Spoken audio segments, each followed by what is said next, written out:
नमस्कार साथियों, स्वागत है आप सभी का अंकित इंस्पायर्स इंडिया पर। मैं हूं अंकित अवस्थी और आज सबसे बड़ा सवाल यह कि क्या युद्ध रुकने वाला है? क्या अमेरिका और इजराइल ईरान के साथ लड़ना झगड़ना बंद कर देंगे? क्या ईरान अमेरिकी ठिकानों को निशाना बनाना बंद कर देगा? क्या पश्चिम एशिया के देश अब शांति से जीना शुरू करेंगे? क्या स्ट्रेट ऑफ हॉर्मुज खुल जाएगा? यह सवाल इसलिए क्योंकि हेडलाइंस कुछ इस तरह से तैर रही हैं कि ट्रंप इस समय सीज फायर करने के प्लान में है ईरान के साथ, और ईरान के साथ बात करते समय ईरान ने अमेरिका को 6 शर्तें रख दी हैं कि अगर आप सीज फायर वाकई में करना चाहते हो, युद्ध विराम करना चाहते हो, तो हमारी ये 6 शर्तें हैं, इनकी पालना करो, युद्ध रोक देंगे। आज के सेशन में जिक्र करेंगे इन सभी शर्तों का, जानने का प्रयास करेंगे कि यदि ऐसा नहीं हुआ तो क्या होगा, क्योंकि इस तरफ का जो युद्ध विराम है वो एक बड़ी धमकी के साथ जुड़ा है। ट्रंप ने ईरान को 48 घंटे का अल्टीमेटम दिया है और उसके बाद जैसे ईरान एक मधुमक्खी का छत्ता हो और अमेरिका ने उस पर पत्थर मार दिया हो, कुछ उस तरह से ईरान ने रिटेलिएट किया है। इस बार ट्रंप की धमकी ट्रंप को ही भारी पड़ती दिख रही है। ईरान ने इतना कुछ कर दिया इस 48 घंटे के अल्टीमेटम में। आज के सेशन में बताएंगे कि कैसे अभी 48 घंटे में से आप और हम जब सेशन सुन रहे हैं उस समय मुश्किल से धमकी के अंदर अभी 40 घंटे बीते हैं, 8 घंटे लगभग अभी भी बाकी हैं जब कुछ अमेरिका करने की सोच रहा होगा। लेकिन इस बीच में ईरान ने यह बता दिया कि अगर तुमने 48 घंटे बाद कुछ किया तो हम क्या क्या करेंगे। तो आइए आज के सेशन में जिक्र करेंगे कि शांति होगी कि युद्ध होगा, चर्चाओं को आगे बढ़ाएंगे। लेकिन उससे पहले आपको एक अपडेट दे देते हैं, और अपडेट यह है कि कल रविवार के दिन हमने एक वेबिनार आयोजित की थी। वो वेबिनार थी आर्टिफिशियल इंटेलिजेंस का आप अपने जीवन में कैसे उपयोग कर सकते हैं, जॉब्स के अंदर अपनी एक्स्ट्रा इनकम के लिए कैसे यूज कर सकते हैं। बहुत सारे छात्रों ने उसे ज्वाइन किया और बहुत सारे लोग उससे लाभान्वित भी हुए। लेकिन जैसा हमने पहले प्रॉमिस किया था कि कुछ छात्र उसमें छूट गए थे, कुछ लिसनर्स हमारे ऐसे थे जो उसको ज्वाइन नहीं कर पाए थे। हम फिर से आपके लिए उस वेबिनार का ऑप्शन ले आए हैं। इस रविवार को फिर आपके लिए आयोजित की जा रही है वेबिनार, रविवार 29 मार्च सुबह 11 बजे। इसके लिए करना क्या होगा, कमेंट बॉक्स के अंदर एक लिंक पिन करके दिया गया है, आप जाकर वहां पर कुछ पूछे गए सवाल हैं उनके जवाब दे दीजिए, अपना नाम पता जो भी उसके अंदर जानकारी आपकी पूछी गई है वो फिल कर दीजिए। वहां से आपको फिर ज्वाइन व्हाट्सएप कम्युनिटी का ऑप्शन आएगा, आप उसे क्लिक करिएगा तो आप हमारे साथ वहां पर जुड़ जाएंगे। ठीक है, इस पूरे प्रोसेस को कंप्लीट फॉलो करके आपके कुछ सवाल होंगे, आप क्या पढ़ाई करते हैं, इवन सवाल यह भी होगा कि आप हमसे क्या सीखना चाहते हैं, उन सारी जानकारियों को आप देते जाइएगा। यह वेबिनार फ्री ऑफ कॉस्ट रखी गई है, रविवार के दिन की है। जल्दी करिएगा इसको फिल करने में, क्योंकि पिछली बार भी कुछ लोग छूट गए थे। तो यह ऑप्शन कहीं ऐसा ना हो कि कम्युनिटी फुल हो जाए और फिर आप छूट जाएं। इसीलिए आपसे गुजारिश है कि इसे जल्दी से जाकर ज्वाइन कर लीजिए। बाकी अंकित इंस्पायर इंडिया को जिन्होंने अभी तक सब्सक्राइब नहीं किया है कर लीजिए, क्योंकि यह आंकड़ा बहुत ज्यादा डिफरेंस दिखाता है। हमारे सुनने वाले लगभग 40% लोग ऐसे हैं जिन्होंने अभी तक सब्सक्राइब का बटन नहीं दबाया हुआ है, तो दबा दीजिए। आपके वीडियो के नीचे ऑप्शन है, फ्री ऑफ कॉस्ट ऑप्शन है। आइए आगे बढ़ते हैं साथियों। यूएस ईरान इजराइल के इस युद्ध का आज 24वां दिन है। ऐसे में खबर निकलकर आती है इंटरनेशनल मीडिया में, एक्सियोस न्यूज चैनल के माध्यम से, कि ट्रंप का एडमिनिस्ट्रेशन इस समय ईरान के साथ वार्ता करने के रास्ते तलाश रहा है। आपको याद होगा ट्रंप ने 2 लोगों को शांति दूत बनाकर दुनिया में छोड़ा हुआ है, एक अपने ही दामाद और एक अपने मित्र को, स्टीव विटकॉफ और जेरेड कुशनर को। ये दोनों की दोनों लोग, विटकॉफ और कुशनर, दुनिया भर में जहां भी युद्ध चल रहे हैं वहां पर शांति कराने जाते हैं। इन दोनों शांति दूतों को फिर से टास्क दिया गया है कि भाई ईरान को टेबल पर बिठाओ, बातचीत करो। मुसीबत यह है कि अमेरिका अपने युद्ध को रोकने के पीछे ईरान के साथ कुछ शर्तें डालकर चल रहा है, जिसमें वही पुरानी बातें, तुम्हें यूरेनियम एनरिचमेंट रोकना होगा, मिसाइल कार्यक्रम रोकना होगा, प्रॉक्सीज जितने भी अमेरिका ईरान ने आसपास बिठा रखे हैं, हमास, हिजबुल्ला जैसे, इनको युद्ध करने से रोकना होगा, रीजनल प्रॉक्सी ग्रुप्स को हमला करने से रोकना होगा, न्यूक्लियर पावर प्लांट्स को खत्म करना होगा और अपने मिसाइल के स्टॉक पाइल बंद करने होंगे। अमेरिका ने वही शर्तें जो हमला करने से पहले रखी थी, उन्हीं शर्तों को फिर से बाहर निकाल दिया है। हालांकि यह ऑफिशियल नहीं है, ऑफिशियल होगा उस दिन जिस दिन ट्रंप अनाउंस करेंगे। लेकिन फिलहाल के लिए यह खबरें तैरना शुरू हो गई हैं मीडिया के माध्यम से कि शर्तें फिर से बाहर आ गई हैं कि देखो या तो तुम मान जाओ, नहीं तो तुम्हारे ऊपर हमला होगा। ठीक बात है साहब। अब आपने जब इस तरह के ऑप्शन दे दिए हैं और अमेरिका इन ऑप्शंस को लेकर के तैनात है कि आओ और हमारे साथ साइन कर लो, आपके दिमाग में एक प्रश्न बनेगा, साहब ये तो युद्ध करने से पहले भी 5 ही शर्तें थी और इन्हीं शर्तों को जब ईरान ने नहीं माना था इन्होंने युद्ध कर दिया था। लेकिन कहा जा रहा था ना कि उस समय भी शर्तों पर बातें हो ही रही थी, फाइनल हुआ नहीं, उससे पहले गोला चला दिया। अब चलते गोले में फिर से सीज फायर लेकर आ गए हैं ये। तो असल में अमेरिका खुद ही पीछे हटना चाहता है या कोई वॉर स्ट्रेटजी है ये? खैर इस पर भी हम चर्चा करेंगे। लेकिन इस बार अमेरिका के साथ संकट बड़ा है। बड़ा यह है कि अमेरिका जिन लोगों से बात करता था, जो डिसीजन लेते थे कि सीज फायर करना चाहिए या नहीं, या फिर अमेरिका ईरान के बीच संधि होगी या नहीं, असल में ईरान में इन दिनों वो लीडर ही मार दिए गए हैं। अगर आप देखें तो खमनेई जा चुके, खमनेई के बाद में लारिजानी, जो कि ईरान के सुप्रीम लीडर के बाद दूसरे सबसे बड़े नेता थे, जिनके बारे में मैंने पहले भी आपको जानकारी दी थी। तो लारिजानी के चले जाने के बाद में ईरान में डिसीजन लेने वाला कोई व्यक्ति नहीं है। आप कहेंगे जो इतने हमले हो रहे हैं वो कौन ले रहा है? तो इन्होंने पहले से ही सिस्टम बना रखा था, मोज़ेक। खमनेई लिख कर गए थे अगर हमला होगा तो ऐसे ऐसे करके रिटेलिएट करना है। पूरा इनका संविधान के तरीके से युद्ध चल रहा है कि हमको अब ये करना है, हमको अब ये करना है। इनको कोई गाइड नहीं कर रहा है, ऑटोमेशन में चल रहे हैं अब ये लोग कि चलो हमला कर दो, यहां से कर दो। और सबके ग्रुप लीडर्स पहले से तय थे कि ऊपर वाला मरेगा, दूसरा चालू करेगा, तीसरा चालू करेगा, संविधान सा लिखा हुआ है, चले जा रहे हैं। ऐसे में जिस व्यक्ति के पास ये सुप्रीम ताकत थी कि उसकी बात को पूरा देश मान लेगा या फिर ये जो हमला करने वाले ग्रुप्स हैं ये मान लेंगे, वो थे लारिजानी। इन्होंने उनको मार दिया। इस पर आपको याद होगा तो एक अधिकारी थे जो एंटी टेरर ग्रुप के डायरेक्टर थे अमेरिका के, जिन्होंने इस्तीफा दे दिया था अभी अमेरिका में ही, ये कहते हुए कि इजराइल असल में लारिजानी को मारा ताकि शांति वार्ता हो ही ना सके। अगर शांति के लिए व्यक्ति ही नहीं होगा तो अमेरिका शांति की बातचीत ना करेगा। तो ऐसे में इजराइल ने बिना अमेरिका को बताए लारिजानी को मारा था और इस बात को कहते हुए उसने पद से इस्तीफा दे दिया कि अमेरिका को इजराइल युद्ध में खींचकर लेकर गया है। इजराइल के युद्ध में अमेरिका जबरदस्ती घुसा है, अमेरिका को नहीं जाने की जरूरत थी। टकर कार्लसन के इंटरव्यू में मैंने आपको वो वाली बात निकालकर दिखाई थी। ठीक है साहब? तो ऐसे में आपके दिमाग में प्रश्न बनेगा, तो साहब ये लोग भी तो हैं, पेजेश्कियान जैसे राष्ट्रपति भी तो हैं। मैंने आपको बताया था कि ईरान में राष्ट्रपति इलेक्टेड पद पर बैठा सबसे ऊंचा नेता है, लेकिन सही मायने में ईरान के अंदर जो धार्मिक नेता हैं वो सबसे ऊपर होते हैं, दैट इज सुप्रीम लीडर। और सुप्रीम लीडर की काउंसिल, उसमें बैठे हुए जो लोग हैं वो सबसे ऊपर होते हैं। तो आप कहेंगे कि खमनेई के बेटे भी तो हैं अभी, वो भी तो डिसीजन ले सकते हैं।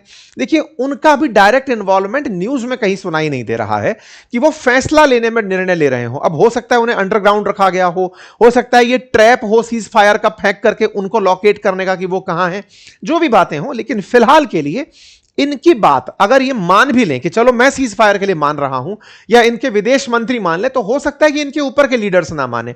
तो ऊपर के जो लीडर्स को खत्म किया इजराइल ने, उससे ईरान के साथ शांति वार्ता करने का ऑप्शन किल हो गया। अब इंटरेस्टिंग बात सुनो, हुआ ये कि इनकी वॉर स्ट्रेटजी का हिस्सा था ईरान वालों की का कि हम पर हमला होगा तो हमारे प्रॉक्सीज भी हमला करने लगेंगे। आप इंटरेस्टिंग बात देखें, अभी यमन के अंदर हूतियों ने हमला नहीं किया है कहीं भी, क्योंकि वो इनका पार्ट 2 है। मैंने आपको पिछले बार भी एक सेशन में बताया था, जब सऊदी वालों ने अपनी वेस्ट ईस्ट गैस तेल पाइपलाइन के माध्यम से रेड सी के अंदर यानबू पोर्ट के ऊपर अपना तेल भेजना शुरू किया था, तो मैंने कहा था ईरान यानबू पोर्ट पर भी हमला करेगा, और अगले दिन वहां हमला हो गया था। अब मैं आपको फिर से बता रहा हूं, अगर बाब ए मंडल करके जो स्ट्रेट है उस पर निर्भरता बढ़ने लगी, अभी स्ट्रेट ऑफ हॉर्मुज तो पूरी तरह चोक कर लिया इन्होंने, अब बाबे मंडल के ऊपर अगर निर्भरता बढ़ने लगी, बहुत सारे जहाज वहां से निकलने लगे, तब हूतियों को एक्टिवेट किया जाएगा कि अब तुम गोली मारना शुरू करो। यानी कि इन्होंने कई लेवल पे तैयारी कर रखी है कि आज तुम्हें खर्च नहीं होना है, अभी खर्च हो गए तो तुम्हारा भी नुकसान हो जाएगा, तुम्हें तब खर्च होना है जब तुम्हारी मेहनत रंग लाए। तो एक तरह से उनको चुप करके रखा हुआ है। अब मैं ये बात क्यों बता रहा हूं? बता इसलिए रहा हूं क्योंकि ईरान ने हिजबुल्लाह को नोटिस दिया कि सुनो, हिजबुल्लाह जो लेबनान में बैठा हुआ है, बोले तुमको ना अपनी तरफ से हमारे बिहाफ पर शर्तें रख देनी चाहिए। हिजबुल्लाह के पास से, लेबनान के पास से शर्तें बाहर आती हैं कि ईरान युद्ध से पीछे तब हटेगा जब इन शर्तों की पालना होगी। भाई साहब, इनकी शर्तें सुनकर के आपको लगने लगेगा कि युद्ध अमेरिका कर रहा था कि ईरान अमेरिका को मार रहा था। शर्तें सुनिए, शर्तें सुनकर के आपको लगेगा कि भाई साहब शर्तें हो तो ऐसी। पहली शर्त, ईरान ने कहा है कि पहले तो हमें यह गारंटी दो कि हम पर फिर से हमला नहीं होगा, और ये जो सीज फायर है टेम्परेरी नहीं परमानेंट चाहिए। दूसरा कहा गया कि यूएस के जितने भी मिलिट्री बेस हैं वेस्ट एशिया के अंदर, चाहे यूएई हो, चाहे दुबई, ये आपका कतर हो, चाहे सऊदी हो, बोले सबकी सब बंद करोगे। दूसरा पॉइंट ये दो। तीसरा कहा, ईरान ने अपनी तरफ से कहा कि जो भी तुमने हमारे यहां नुकसान पहुंचाया है उस पूरे नुकसान की भरपाई करो। चौथा कहा है कि अभी जो युद्ध चल रहा है रीजनल लेवल पर, इसको पूरी तरह खत्म करो, और इसे मतलब इस तरह से खत्म करो कि अब आगे ये रीजनल वॉर नहीं रहेगा। साथ ही साथ में एक ऐसा लीगल स्ट्रक्चर बनाओ जो स्ट्रेट ऑफ हॉर्मुज को चालू रखने में मदद करे, लेकिन ईरान उसमें सुप्रीम हो। साथ में यह भी कहा गया है कि जो मीडिया ईरान के खिलाफ दिखा रहे थे उन पर पाबंदी लगाई जाए। आप पूछेंगे कि इतनी बड़ी बड़ी जो शर्तें रख दी इन्होंने, इनमें से तो अमेरिका को कुछ करना पड़ेगा ऐसी शर्तें रख दी। इन्होंने ये तो कहा ही नहीं कि हम ये मानने को तैयार हैं। बिल्कुल, ये शर्तें जो आई हैं ये कोई ऑफिशियल पेज के थ्रू नहीं आई हैं। अभी ईरान की सरकार ने पब्लिक के सामने ये नहीं कहा है। बिल्कुल वैसे ही जैसे अमेरिका की जो शर्तें हैं वो विटकॉफ और कुशनर के माध्यम से बाहर आती हैं, मीडिया के माध्यम से बाहर आती हैं, ऐसे ही ये खबरें भी लेबनान में बैठे हिजबुल्लाह के माध्यम से बाहर आई हैं। तो ऐसा क्यों हुआ? क्योंकि लीडरशिप का तो तुमने खात्मा कर दिया तो अब कोई भी व्यक्ति डिसाइडिंग फैक्टर हो रखा है कि ये हमारी शर्तें हैं। अब ऐसे में मुसीबत अमेरिका की ये आ रही है कि वो मान भी ले, लेकिन किससे साइन करवाए कि लो मान लिया हमने बातों को, ये अपने आप में बड़ी बात बन रही है। तो सीज फायर होने में बड़ी मुसीबतें आ रही हैं। चलो साहब, एक तरफ तो हो गया, सीज फायर में दिक्कत आ रही है, अमेरिका करना चाहता है। ये मैंने आपको पहले भी बता दिया था कि अमेरिका बहुत दिन तक युद्ध नहीं लड़ेगा। अभी ताजा भी हमने इस बारे में आपके सामने विश्लेषण रखा था कि अमेरिका को अब अपनी बहुत ज्यादा इंसल्ट अखर रही है। जिस रशिया पर प्रतिबंध लगाया था कि तुम्हें तेल नहीं बेचना है, उसका तेल बिकवाना शुरू कर दिया। हद तो यह हो गई कि जिस ईरान से युद्ध कर रहे हैं उस ईरान का तेल दुनिया में बिकवाना शुरू कर दिया। मतलब यह तो आयरनी है कि जिस पर आप हमला कर रहे हो, जिसके खिलाफ लड़ रहे हो, उसके बारे में कहा कि दुनिया में जो भी देश ईरान का तेल खरीदना चाहे खरीद सकते हैं, ताकि दुनिया में तेल की कीमतें स्थिर बनी रहें। यह तो इनका डिसीजन है। मतलब ये दुनिया में सबसे ज्यादा हास्य के पात्र बनने वाले राष्ट्रपति होंगे, जो मेरी नजर में जेलेंस्की के बाद कहलाएंगे। ऐसा क्यों कह रहा हूं? क्योंकि अल्टीमेटली स्ट्रेट ऑफ हॉर्मुज पर पहले से बिना विचार किए आपने इस तरह का जो फैसला लिया, तुगलकी फरमान था, बिना सोचे समझे फरमान था, ले लिया। कोई साथ नाटो कंट्री आया नहीं, पीछे हटना पड़ा। पीछे हटने के नाम पर अब खुद सीज फायर के रास्ते तलाश रहे हो और बार बार लोगों को बता रहे हो अगर तुम नहीं आओगे तो नुकसान तुम्हारा है, हमारा कोई भी नुकसान नहीं है। अब स्ट्रेट ऑफ हॉर्मुज की बात सुनो। देखो, ईरान ने जो असल में इसकी अमेरिका की नस पकड़ी, वो कहां से पकड़ी? स्ट्रेट ऑफ हॉर्मुज से जहाज निकलना रोक के, और दूसरा इन देशों के ऊपर हमला करके। ये सारे वो देश थे जो अमेरिकी पछलग्गू थे। जब भी इस पर हमला होता है वो तुरंत इधर हमला कर देता है। आज बड़ा इंटरेस्टिंग वाकया हो रहा है। क्या हो रहा है? अमेरिका ने कहा है कि स्ट्रेट ऑफ हॉर्मुज खोल दो। इस पर ईरान ने कहा कि सर, हमने यहां कोई पाबंदी नहीं लगा रखी, आराम से जहाजों को कहो कि जाएं। तो वो कहता है कि जाते ही तो नहीं है, तुम्हारा डर है। तो बोले सर, डर तो हमारे पास भी तुम्हारा है। तुम हम पर गोला चलाओगे तो हम कैसे शांत बैठे रहेंगे? हमने यहां पर कोई जहाज खड़ा नहीं कर रखा है, किसी को भी कहो निकल जाएगा। जो इंश्योरेंस देने वाले, जहाज का इंश्योरेंस देने वाली कंपनी है, वो खुद यहां से नहीं जाना चाह रही। सर, इसमें मेरी क्या गलती है? मतलब इस तरह का हालात इन लोगों ने यहां पर रख दिया। अब दूसरा वाकया क्या होता है? वाकया यह होता है कि अमेरिका स्ट्रेट ऑफ हॉर्मुज को मुक्त करने में खुद भी मतलब नाकामयाब हो रहा है। क्यों? क्योंकि डर यह है कि मैं खाली करवा दूं तो यहीं बैठा थोड़ी रहूंगा, और भी दुनिया के रास्ते हैं जो तलाशने पड़ेंगे। और ये भाई साहब इनको एनी टाइम निशाना बना लेते हैं। अच्छा, तो अमेरिका ने गुस्से में आकर के कि तुम यदि खाली नहीं किए तो 48 घंटे का तुम्हें टाइम दे रहा हूं, अदरवाइज मैं तुम्हारे सारे पावर प्लांट पर निशाना बना दूंगा। यह बात है कल 22 तारीख की सुबह 5:15 बजे की इंडियन टाइम के अनुसार। ट्रंप के सोशल मीडिया हैंडल से मैसेज आता है कि या तो स्ट्रेट ऑफ हॉर्मुज पे से व्हीकल निकलने दो, नहीं तो तुम्हारे सारे पावर प्लांट गिरा दूंगा। आप मुझे इस समय शाम को सुन रहे हैं 23 तारीख को, 48 घंटे सुबह हो जाएंगे 5 बजे। ऐसे में देखना होगा कि क्या ईरान के सारे पावर प्लांट उड़ा दिए जाएंगे। यह होगा उससे पहले ईरान इनको धमका दिया है, और धमकाया क्या है, आइए उसकी तरफ बढ़ते हैं। तो आपको यह तो समझ में आ ही गया कि अमेरिका की यह फ्रस्ट्रेशन क्यों है, क्योंकि नाटो कंट्री साथ नहीं आ रहे। यूके ने बहुत ज्यादा टोल ट्रम्प किया। अब तो हालत यह है कि अमेरिका यूके पर इतना खफा है कि कल ट्रंप ने मतलब इस बात का मजाक बनाया है। यह हमने अपने सोशल मीडिया हैंडल ट्विटर पर भी डाला था। आप चाहें तो आप देख के आ सकते हैं। वहां पर अमेरिका ने यानी खुद ट्रंप ने यूके के कीर स्टारमर का मजाक बनाया और उस मजाक को अपने वीडियो में डाला, क्योंकि ये फ्रस्ट्रियाए हुए घूम रहा है, क्योंकि इन्हें ना तो नाटो साथ दे रहा, ना सहयोगी साथ दे रहा है, कोई युद्ध में आना नहीं चाह रहा है। कह दिया कि हम साथ हैं लेकिन जहाज नहीं भेज रहे, कह रहे हैं कि शांति करवाएंगे हम। तो जो भी सहयोगी देश आए हैं वो अमेरिका के साथ अपने फाइटर जेट भेजने नहीं आए, उन्होंने कहा हम आपके साथ हैं, चलो शांति करा देते हैं। ये कह रहा भाई लड़ने चलो, बोले हम लड़ने नहीं चल रहे। इन्होंने गुस्सा कर लिया तो साहब इन्होंने 5:18 का ट्वीट देख रहे हैं, if Iran doesn't fully open without threat the strait of Hormuz within 48 hour from this exact point in time the US of मतलब United States of America will hit and obliterate their various power plant starting with the biggest one first। बोले तुम्हारा जो सबसे पहला जो power plant है उसको निशाना बनाएंगे। अब तारीखों पर नजर डालना, 22 तारीख की खबर है, सुबह 5 बजे अखबारों ने कोट करना शुरू किया है, आरटी ने इसे कोट किया, हो गया। अच्छा अब क्या होता है, इस पर निकल कर आते हैं इनके विदेश मंत्री। वो कहते हैं सर जी हमारा स्टेट खुला हुआ है, स्टेट ऑफ हॉर्मुज बंद नहीं है, आपके ही जहाज वहां से जाना नहीं चाहते, उन्हें डर लगता है, हमारी वजह से नहीं आपकी वजह से।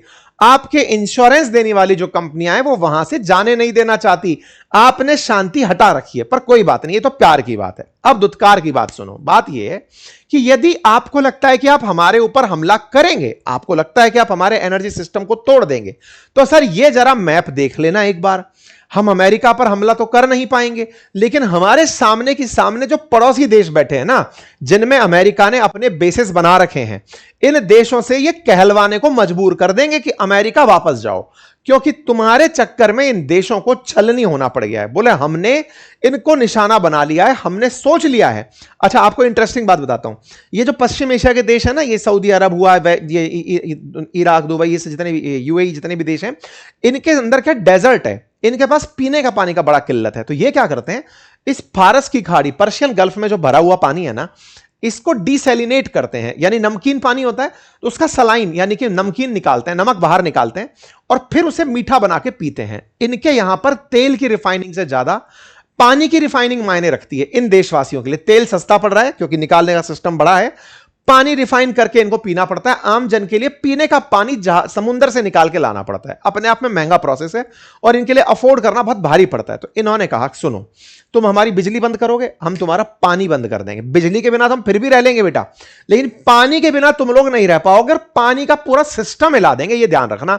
यदि ऐसा हुआ, तुमने हमारी बिजली काटी, हम तुम्हारा पानी काट देंगे। फिर साहब ईरान ने इजराइल के ऊपर क्लस्टर बम चलाया। ये जो क्लस्टर बम है ना, ये पिछले साल 2025 में भी यूज किया गया था। इस क्लस्टर बम की कहानी क्या होती है, चलाओगे एक, मतलब ये समझो कि 100 बम एक साथ बांधे पोटली में और दुश्मन के ऊपर फेंक दिए, वहां जाकर के वो 100 बम जो है ना अलग अलग निकल के फटने निकले। तो जो आयरन डोम सिस्टम है वो 100 की 100 को टारगेट करने अगर निकलेगा तो बहुत ज्यादा तो खुद का नुकसान होगा, फिर कोई ना कोई बम बचेगा और नीचे जाकर गिर देगा। कम से कम 2.5 किलो का एक गोला है, 100 गोले ऐसे समझो, अगर जाकर कहीं गिर रहे हैं तो बहुत ज्यादा किलोमीटर, 8-10 किलोमीटर में फैलकर नुकसान पहुंचाते हैं। तो इन्होंने क्या, क्लस्टर बम का यूज करना शुरू कर दिया। क्लस्टर बम दुनिया में लगभग 120 देशों ने प्रतिबंधित कर रखे हैं कि बोले भाई ये सही नहीं रहेगा, सिविलियंस को बहुत नुकसान होता है, युद्ध सेनाओं के बीच लड़ा जाता है। पर अमेरिका और इजराइल जब ईरान के अंदर सिविलियन को टारगेट बना रही है तो इन लोगों ने भी अपनी तरफ से इजराइल को टारगेट बनाना शुरू कर दिया। क्लस्टर बम्स जो जाकर के 100 बमों में फट रहे हैं और जाकर टारगेट हो रहे हैं। इस बात को अब इजराइल वाले हर जगह दिखाते घूम रहे हैं कि देखो साहब, ये क्लस्टर बम फेंककर हमारे लोगों को मार रहे हैं। इसके लिए बाकायदा इजराइल में प्रधानमंत्री बाहर निकलकर आते हैं और इजराइल का हुआ नुकसान बाहर दिखाते हैं कि देखो साहब कैसे कैसे नुकसान हुआ है हमारा। यहां पर नेतन्याहू बाहर आते हैं और बाहर आकर के इजराइल में मीडिया को दिखाते हैं कि देखो ये ह्यूमैनिटी को नुकसान पहुंचाने वाले ईरान नामक देश को धरती पर होना ही नहीं चाहिए, क्योंकि ये ईरान 4000 किलोमीटर दूर तो डियागो गार्सिया पर हमला कर दिया, हमारे ऊपर हमला कर दिया, क्लस्टर बम फेंक दिया, अब ये यूरोप को भी निशाना बनाएगा। सारे दुनिया के देश आते क्यों नहीं है साथ में, चलो ईरान को बर्बाद करते हैं। अब दूसरी तरफ ईरान का कहना है कि महाराज आप मारने आए थे हमें, हम तो बचाव में मार रहे हैं। अब तुमने हमारे देश में हमारे लीडर को मार दिया, अब दुनिया को दिखाने ये बाहर आ रहे हो कि हमारे ऊपर गोला आ रहा है, तुम हमारे ऊपर हमला करने आते हो, हम कुछ ना बोले। ये तुम्हारी चाहत जो दुनिया को अपने जख्म दिखाने की और मीडिया को कंट्रोल करने की है, ये सही नहीं है। कुल मिलाकर के इजराइल ने अपना नुकसान दिखाया। ये दो बातें दिखाता है। दिखाता यह है कि ईरान के हमलों से इजराइल को भी नुकसान हुआ है और ईरानियन इसी बात का खुशी मना रहे हैं। इनकी खुशी आप मिसाइल चलते समय देख सकते हैं, जैसे दिवाली के पटाखे चला रहे हो, मिसाइल चलाते हैं और खुद नाचने लगते हैं कि वाह हमने बढ़िया मिसाइल चला दी। ये तो इस समय ईरान के हाल हो रखे हैं।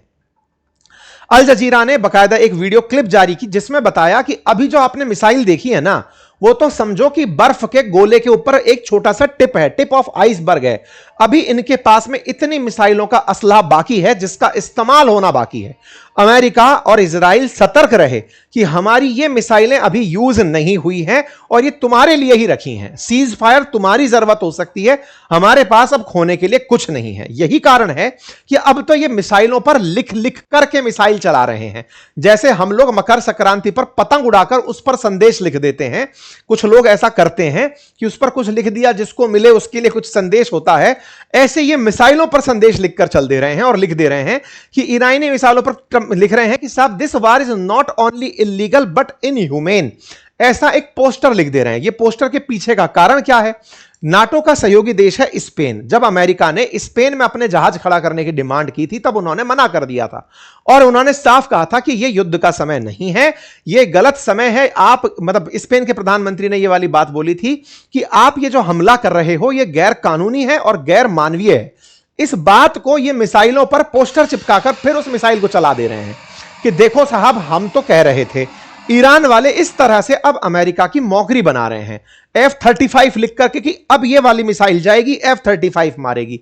मतलब इनको युद्ध का जो माहौल मिलने लगा है उसमें लीडरशिप के अभाव में ये युद्ध का आनंद ले रहे हैं। इनके आनंद लेने से असल में अमेरिका इजराइल अब टेंशन में है। टेंशन हो भी क्यों ना, क्योंकि इनके पास अब खोने के लिए जो था वो तो खो चुके। अब बचा क्या है कि अमेरिका खुद नीचे रुक कर आए। बकायदा इन्होंने in memory to killed Hiroshima, ये सब कुछ ऐसे ऐसे मैसेज जो अमेरिका को जबरदस्त ट्रोल किए जा सकते हैं। वो बोले देख लो तुमने पहले गाजा पर यह किया, तुमने गाजा की लड़ाई के लिए मना करने वाले आदमी को, तुम्हारे सेंटर के सामने जो व्यक्ति जल गया जिसका नाम आरोन बुशमैन था, उसकी याद में मिसाइल। अब हद तो यह हो गई कि IRGC के प्रवक्ता खुद लाइव आते हैं और आकर के अमेरिका को कहते हैं कि ट्रंप यू आर फायर्ड। बोले क्यों? क्योंकि तुमने 48 घंटे का अल्टीमेटम दिया है, अगर तुम कुछ नहीं किया 48 घंटे में तुमको हम नौकरी से निकाल देंगे। ऐसे तो ये सीधा खुलेआम मजा ले रहे हैं। मतलब ये हो गया कि अब ये मजाक करने अमेरिका से सीधे निकल गए। ट्रंप की फ्रस्ट्रेशन नेक्स्ट लेवल बढ़ती जा रही है कि तुम्हें नौकरी से निकाल देंगे। ट्रंप को ट्रोल कर रहे हैं ये लोग। और फिर एक मैसेज डालते हैं, कॉन्सुलेट की तरफ से मैसेज आता है कि ट्रंप की मां सही कहा करती थी कि ये बेवकूफ आदमी है, इसको कुछ नहीं पता है। मतलब yes he is an idiot and zero common sense and no social skill but he is my son, I just hope he never get into politics, he is be a disaster. तो बोले तुम्हारी मां सही कहा करती थी यार, वो सही है। और ईरान वालों ने इस समय सोशल मीडिया पर कि अमेरिका का F-15 हमने निशाना बनाया, ये लीजिए धूम करके वीडियो दिखा दिया। अमेरिका अब खुद फैक्ट चेक करता फिर रहा है कि नहीं नहीं हमारा कोई विमान नहीं मिला है। इस पर इकोनॉमिक्स टाइम्स ने तो गजब ही मजा कर दिया। लिखा यह कि ट्रंप जो दुनिया में कहा करते थे कि भारत और पाकिस्तान के युद्ध हुए थे, 8 प्लेन गिर गए थे, आज खुद के 3 हफ्ता के अंदर 16 गिर गए। कब बैन कहने बाहर निकलोगे? ये इकोनॉमिक्स टाइम्स लिख रहा है। सोशल मीडिया पर इकोनॉमिक टाइम के इस पत्रकार की तारीफ हो रही है कि भाई इसको इनाम दो जिसने कम से कम यह बात लिखने का साहस तो किया कि कम से कम अमेरिका को आईना तो दिखाया कि हां भाई अब कब आओगे कहने के लिए भाई इतने लोगों की मैंने जान बचा ली, ये कर लिया वो कर लिया। कहां हो मिस्टर पीस प्रेसिडेंट? तो मिस्टर पीस प्रेसिडेंट इस समय बिल्कुल घिर चुके हैं। फ्रस्ट्रेशन में अपनी इज्जत बचाने के लिए भले ही वो ईरान पर कोई बड़ा हमला कर दें, लेकिन ईरान अपने निडर को दुनिया को डराने में यूज ले चुका है कि भैया सुनो अब हमें डर नहीं है, तुम क्या करोगे? गोला मारोगे मार दो, तुम हमको मारोगे मार दो। तुम 21 साल तक अफगानिस्तान में कुछ नहीं बिगाड़ पाए, तुम इराक में कुछ नहीं कर पाए, तुम हमारा कुछ करोगे नहीं, चला लो जो चलाना है। तो कुल मिलाकर के अब अमेरिका के लिए हालत जो है वो खराब हो रही है। सोशल मीडिया पर बकायदा वीडियो गेम्स चल रहे हैं भाई कि ईरान ने क्या हाल किया, अमेरिका इजराइल मिलकर के हमला किए ईरान पर, ईरान ने ठग से इनके रास्ते को रोक दिया। मीम्स चल रहे हैं, गजब तरीके से ट्रोलिंग अमेरिका की फिलहाल चल रही है। खैर कोई बात नहीं। तो इस तरह की स्थितियां जो बनी हुई हैं, उसके बाद में इस आदमी को पकड़ा गया। ये कौन है, आप इसको पहचान लीजिए। ये आदमी है लिंडसे ग्राहम। ये वही आदमी है जो ट्रंप को कहा था कि रूस का अगर यूक्रेन पर हमला रुकवाना चाहते हो तो भारत पर 500% सैंक्शन लगा दो। ये लिंडसे ग्राहम जिसने इजराइल जाकर, सऊदी जाकर अमेरिका में ट्रंप को भड़काया कि ईरान पर गोला चलाओ। यह अमेरिका में ट्रंप का मित्र है और एक सीनेटर है। भाई साहब, इसको अब पकड़ लिया है वहीं के ही सांसदों ने और वहीं के पॉलिटिकल कार्यकर्ताओं ने, और पकड़ पकड़ कर कहा जा रहा है कि एक बात बताओ भाई साहब, ये रिपब्लिकन नेता है नैन्सी मेस, इनका कहना है कि तुम्हारा तो कोई बेटा बेटी है नहीं, तुमने युद्ध शुरू करवा दिया, हमारे बच्चे जो युद्ध में जा रहे हैं उनका साथ क्या होगा, तुम क्यों खुद अपने बच्चों को नहीं बेचते, तुम होते कौन हो युद्ध के लिए सलाह देने वाले। तो इसको अब घसीटा जा रहा है। कुल मिलाकर के अमेरिका की इंटरनल पॉलिटिक्स में भी अब ट्रंप के लिए मुश्किल उनकी ही पार्टी के लोग रिपब्लिकन्स खड़ा कर रहे हैं। और मिड टर्म इलेक्शन के नाम पर ट्रंप जो दुनिया में ये कौतूहल करते घूम रहे थे, उनको इसका बड़ा नुकसान होता प्रतीत हो रहा है। पीस थ्रू स्ट्रेंथ को ईरान ने कहा कि सुनो, ये तो मजाक ही है, तुम अपनी स्ट्रेंथ की बात मत करो। जहां तक बात हो इनके सारे के सारे मित्र राष्ट्रों की, तो ये गल्फ ने पूरी तरह से यूएस को कहा है कि सर, अगर ईरान के पावर प्लांट पर आपने हमला कर दिया, वो हमारा पानी बंद कर देगा, कृपया करके उस पर हमला मत करना। 7.2 ट्रिलियन लीटर पानी हम लोग डिसैलिनेट करके पीते हैं, पूरी तरह मामला खराब हो जाएगा। इधर हिजबुल्ला इजराइल पर बराबर ईरान की तरफ से हमला किए फिर रहा है। कुल मिलाकर जमा अर्थ यह है कि इस युद्ध में अभी ग्लोबल नुकसान होना बाकी है। अगर अमेरिका इस मामले को सीज फायर तक लेकर नहीं जाता, पूरी तरह से शांति व्यवस्था बहाल नहीं करता, तो दुनिया के लिए एक मुसीबत बड़ा माहौल बन सकता है। बाकी आप लोग इसे कैसे लेते हैं जरूर कमेंट बॉक्स में बताइएगा। आप इस पर क्या राय रखते हैं, जरूर अपनी राय कमेंट बॉक्स में रखिएगा। चैनल पर नए हैं तो वो सब्सक्राइब रूपी बटन दबा दीजिएगा। अगर आपने ऑलरेडी दबा रखा है तो वीडियो को लाइक कर लीजिएगा। अपनी राय कमेंट बॉक्स में लिखिएगा, साथियों से साझा करिएगा। ठीक है साहब, फिलहाल के लिए इतना ही। बाकी हमने वेबिनार का लिंक कमेंट बॉक्स में पिन कर दिया है। वेबिनार के लिंक को आप ले लीजिएगा, वहां पर कमेंट में अपनी जानकारी फुल करिए, ताकि इस रविवार को आप इस वेबिनार को ज्वाइन कर पाए। पिछली वेबिनार का वो लिंक, कम्युनिटी लिंक फाइनल हो गया था, फुल हो गया था, हम नए लोगों को नहीं ज्वाइन करा पाए थे, इसलिए जिन्हें ज्वाइन करना है जल्दी कर लीजिएगा। धन्यवाद।